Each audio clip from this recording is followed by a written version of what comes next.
Facebook. It's Jerry coming to you from the Rythmia Life Advancement Center in Guanacaste, Costa Rica. Another beautiful day. Rythmia Life Advancement Center is a unique center, unlike any other in the world.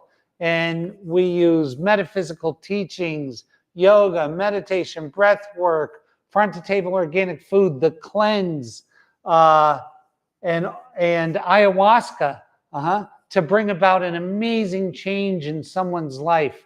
We've done a lot of it. Over 16,000 people have come through these doors. 16,000. And thank you. And what's interesting is 98.31% of them, 983 out of every 1,000, say that they had a life-changing miracle during their stay. And that life-changing miracle is something called a soul merger or a soul reclamation. It's as old as water.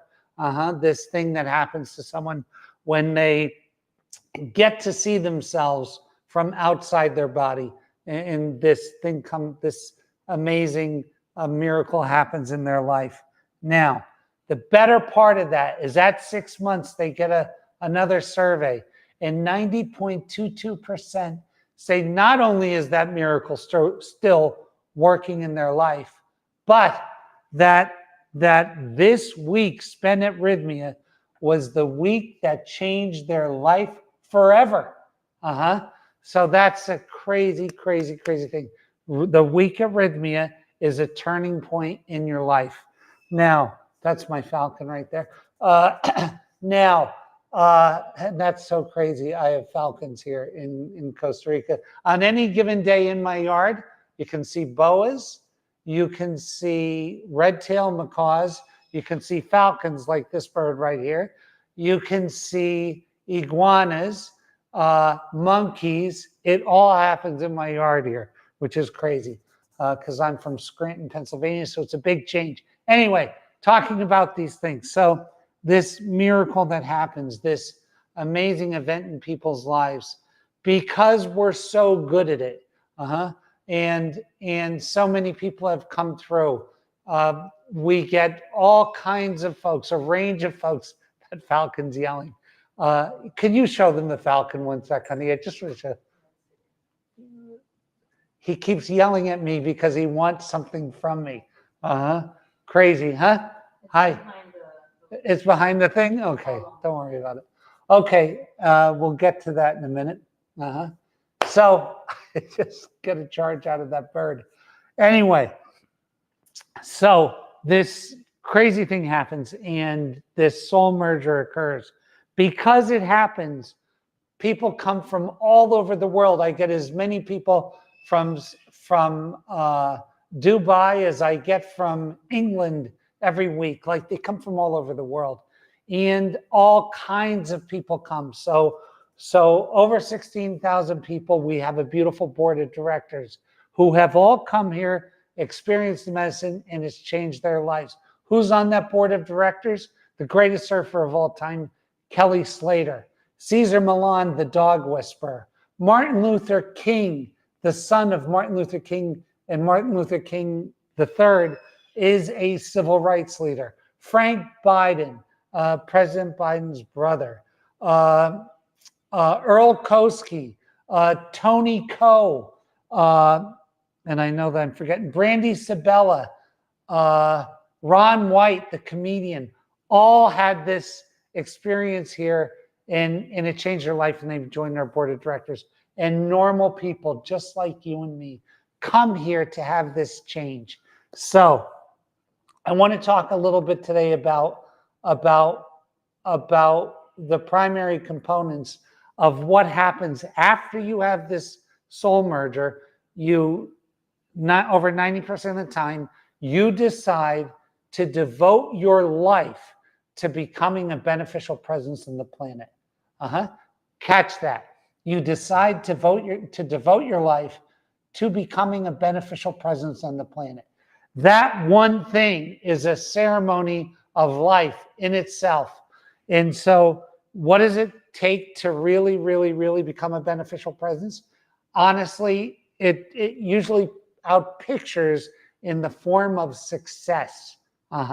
So if you decide to pick up playing the guitar, well, to become a beneficial presence by playing the guitar, you have to master it to please people, right?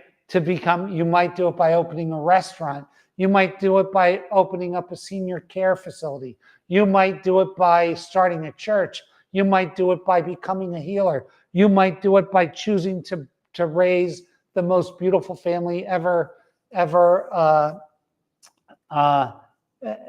created in the history of the world, right? But these things that look like they're going to take a short time usually take between 7 and 20 years, but normally around 10. So it's a lifetime commitment to become a beneficial presence. And what does that mean? It means that in my balance sheet, I'm going to do more good than I've done harm.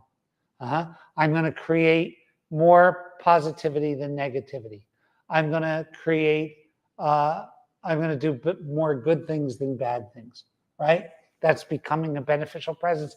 And as we get better at that, there are people that have been amazing at it, like Jesus Christ and tons of spiritual leaders and healers. But there's also been thousands and hundreds of thousands and maybe even millions you've never heard of who were mothers and wives and fathers and dads and brothers and small community leaders and people that have done things and business owners and They're all here, but we're all on this team together. Usually the commonality is that we've had this soul merger. So this is success advice from the mother. Now, once these people have decided to do this, they need a couple of attributes in order to stick to the plan, in order to stick to this thing. And this particular transmission is called Success Advice from the Mother, number 10. It's the final in this series. Now, in a lot of what I talk about in these series are plant ceremonies that I had with insights I was given about why I was able to obtain certain success. That bird's funny.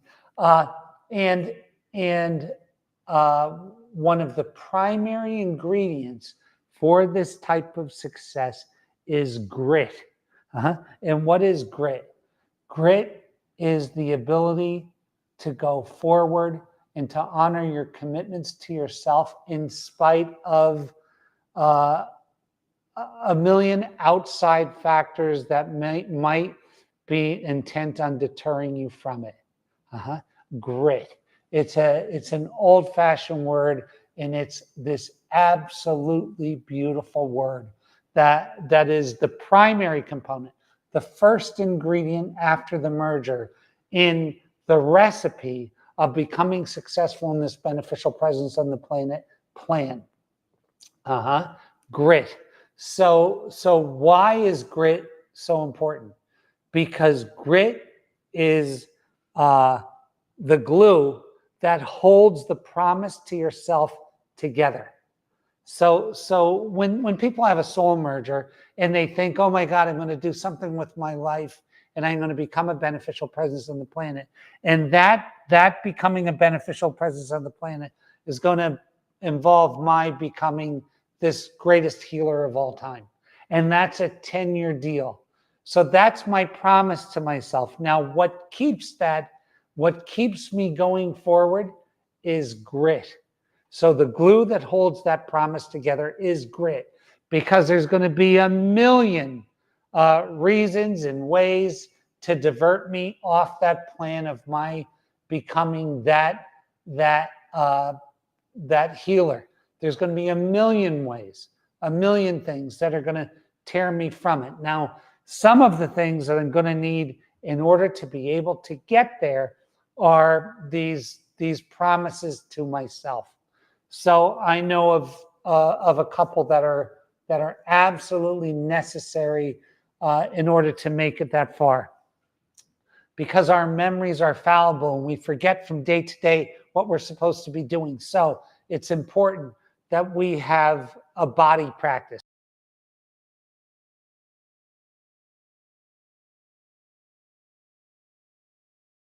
Every day, whether that's walking or doing a little gym or doing some yoga or doing some Tai Chi, there has to be something for the body. And then there has to be some type of dietary regimen that we're sticking to.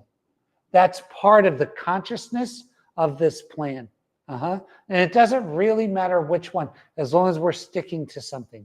And the third thing is the spiritual reminder of how I'm becoming, of the promise I made to myself to become this beneficial presence, and what is it.